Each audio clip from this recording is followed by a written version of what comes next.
Doctor Soumya Sarin,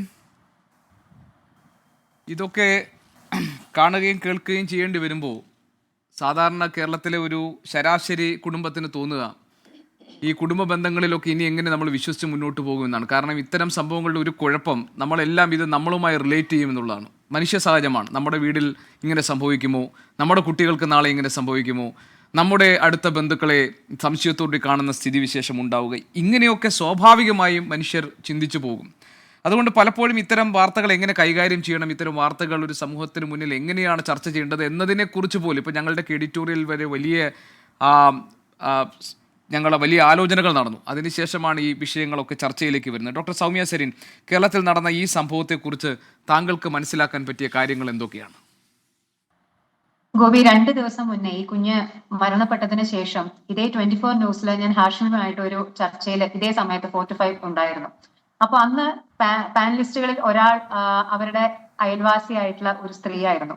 അപ്പൊ ഞാൻ ആലോചിക്കുകയായിരുന്നു, അവർ സംസാരിച്ചതിൽ പകുതി സമയം അവർ സംസാരിച്ചത് ഈ കുട്ടിയുടെ അച്ഛന്റെ സഹോദരന്മാർ കാണിക്കുന്ന വാത്സല്യത്തെ പറ്റിയും ആ കുഞ്ഞ് എത്രത്തോളം സന്തോഷത്തോടുകൂടിയും അല്ലെങ്കിൽ അവർ ആ കുട്ടിയെ എത്ര കാര്യമായിട്ടാണ് നോക്കുന്നത് എന്നതിനെ പറ്റിയാണ് അവർ വാതോരാതെ സംസാരിച്ചുകൊണ്ടിരുന്നത്. അപ്പോ ഒന്ന് ആലോചിച്ച് നോക്കൂ, നമ്മളൊക്കെ എത്രത്തോളം ബ്ലൈൻഡ് ആണ്, അല്ലെങ്കിൽ നമ്മൾ എത്രത്തോളം നമ്മളൊക്കെ പറ്റിക്കപ്പെടുകയാണ് എന്നുള്ളത്. ഇത് ഈ ഒരു കുടുംബത്തിൽ മാത്രമല്ല, എത്ര കുടുംബങ്ങളിൽ ഇങ്ങനെ സംഭവിക്കുന്നുണ്ടായിരിക്കും എന്നുള്ളത് സത്യത്തിൽ വല്ലാത്തൊരു ഞെട്ടലാണ്. ഞാനിപ്പോ ഈ ചർച്ചയിൽ ഞാൻ അതായിരുന്നു ആലോചിക്കുന്നുണ്ടായിരുന്നത്. അവർ പറഞ്ഞ കാര്യങ്ങൾ എല്ലാ ചാനലുകളും അവരുടെ അച്ഛന്റെ സഹോദരന്മാരുടെ വിഷമവും അല്ലെങ്കിൽ അവർ കരയുന്നതും ഒക്കെ വളരെ വികാരാധീനമായിട്ട് കാണിച്ചതാണ്. കാര്യം നമ്മളെല്ലാം അത് വിശ്വസിച്ചു. അവരുടെ കണ്ണുനീരും അല്ലെങ്കിൽ അവർ പറഞ്ഞതും അവരുടെ സ്നേഹലാളനങ്ങളും ഒക്കെ നമ്മൾ മനുഷ്യന്മാരാണ്, നമ്മൾ വിശ്വസിച്ചു. അത് അവരുടെ ലാളനയാണ്. അവർന്ന് ഞാൻ പറയുന്നില്ല, ഈ മനുഷ്യൻ, എനിക്കറിയില്ല, ഒന്നിലധികം സഹോദരന്മാരുണ്ടെന്നാണ് ഞാൻ മനസ്സിലാക്കുന്നത്. അപ്പോ ഇദ്ദേഹത്തെയും നമ്മളെല്ലാവരും മനുഷ്യന്മാരായതുകൊണ്ട് തന്നെ വിശ്വസിച്ചു. അപ്പൊ ആ കുട്ടിയും ഇദ്ദേഹത്തെ വിശ്വസിച്ചിട്ടുണ്ടായിരിക്കും അല്ലെ? ഒന്ന് ആലോചിച്ച് നോക്കൂ, 3 വയസ്സ് എന്ന് പറയുമ്പോൾ താൻ ലൈംഗികമായി പീഡിപ്പിക്കപ്പെടുകയാണ് എന്ന് മനസ്സിലാക്കാൻ പോലുമുള്ള ഒരു പ്രായം ആ കുട്ടിക്കായിട്ടില്ല. അതും കഴിഞ്ഞ 1.5 വർഷമായിട്ട്. അപ്പൊ ഏത് പ്രായത്തിൽ ആ കുട്ടിയെ ഇയാൾ ലൈംഗികമായിട്ട് ദുരുപയോഗം ചെയ്യാൻ തുടങ്ങി എന്നുള്ളത് ഞെട്ടിപ്പിക്കുന്നതാണ്. 1.5-2 വയസ്സിൽ എങ്ങനെയാണ് മനുഷ്യന്മാർക്ക് ഇതൊക്കെ ചെയ്യാൻ സാധിക്കുന്നത് എന്നുള്ളത് വലിയ ഒരു ക്വസ്റ്റ്യൻ ആണ്. ഞാൻ ആലോചിക്കായിരുന്നു. ഡോക്ടർ സൗമ്യ, ഒറ്റ കാര്യം അതിനിടയിലൊന്നും ചോദിച്ചോട്ടെ. ആ കുഞ്ഞിന് അതൊന്നും മനസ്സിലാക്കാൻ പറ്റില്ല. സൗമ്യ പറഞ്ഞത് വളരെ ശരിയാണ്. ആ അമ്മയ്ക്ക് ഇതൊന്നും മനസ്സിലാക്കാൻ കഴിഞ്ഞിട്ടുണ്ടാവില്ലേ?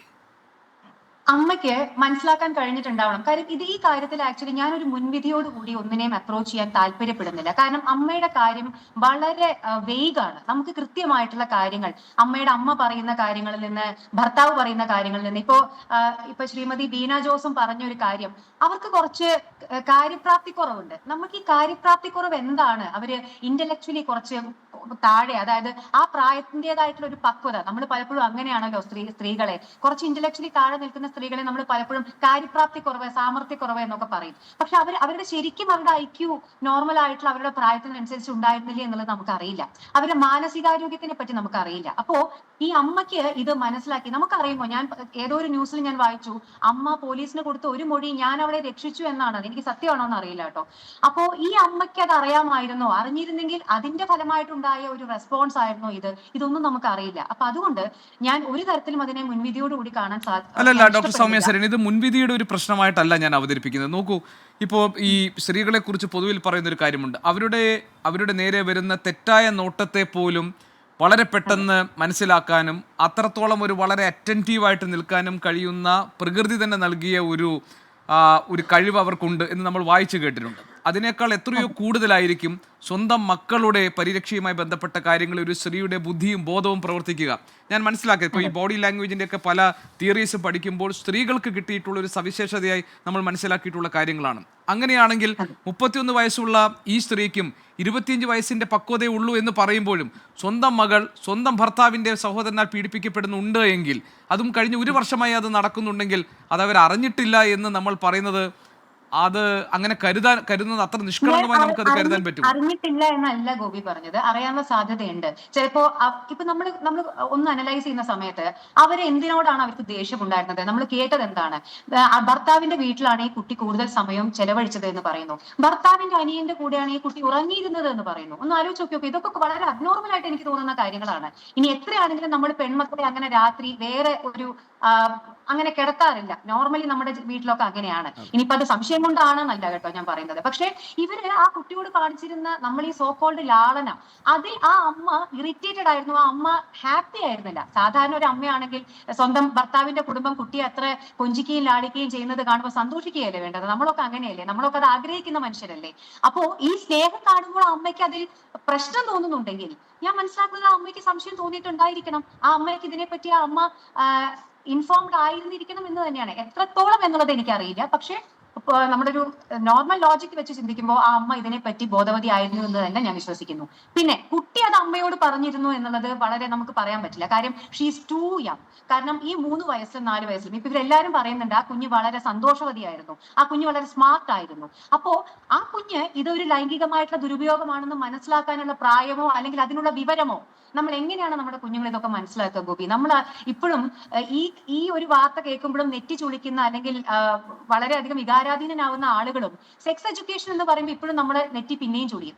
നമുക്കറിയുന്ന കാര്യമല്ലേ സെക്സ് എഡ്യൂക്കേഷനെ പറ്റി സംസാരിച്ച വനിത, എന്താ പറയാ, അവരുടെ താഴെയൊക്കെ പോയിട്ട് എത്രത്തോളം അശ്ലീലം പറഞ്ഞ ഒരു സമൂഹമാണ് നമ്മുടെ എന്നുള്ളത്. അപ്പോൾ സെക്സ് എഡ്യൂക്കേഷൻ എന്ന് പറയുന്നത് നമ്മുടെ പെൺകുട്ടികൾക്ക് എത്രത്തോളം കിട്ടുന്നു? ഇപ്പോഴും 3 വയസ്സുള്ള ഒരു കുട്ടിക്ക് എന്താ സെക്സ് എഡ്യൂക്കേഷൻ എന്ന് നമ്മൾ ചിന്തിക്കും.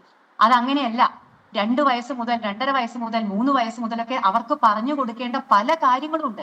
അങ്ങനെ ഒരു എഡ്യൂക്കേഷൻ കിട്ടിയ കുട്ടിയാണെങ്കിൽ ആ കുട്ടിക്ക് മനസ്സിലാവും ഈ ചെയ്യുന്നതിൽ എന്തോ പന്തികേടുണ്ട്. ആ കുട്ടിക്ക് വിശ്വാസമുള്ള ആളുകളോട് പറയും.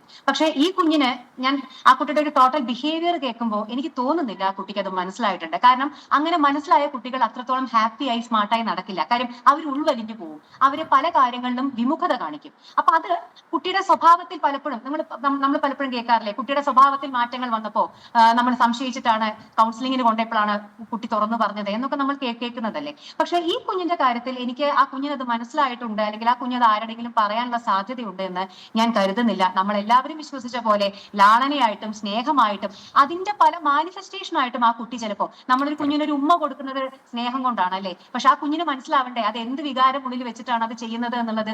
ലാളനയാണോ വാത്സല്യമാണോ അല്ലെങ്കിൽ വേറെ മോശപ്പെട്ടൊരു വികാരമാണോ എന്ന് ആ കുഞ്ഞിന് മനസ്സിലാവാനുള്ള പ്രായം ആ കുഞ്ഞിനായിട്ടില്ല. ആ കുഞ്ഞത് മനസ്സിലാക്കിയിട്ടില്ല എന്ന് തന്നെയാണ് ഞാൻ കരുതുന്നത്.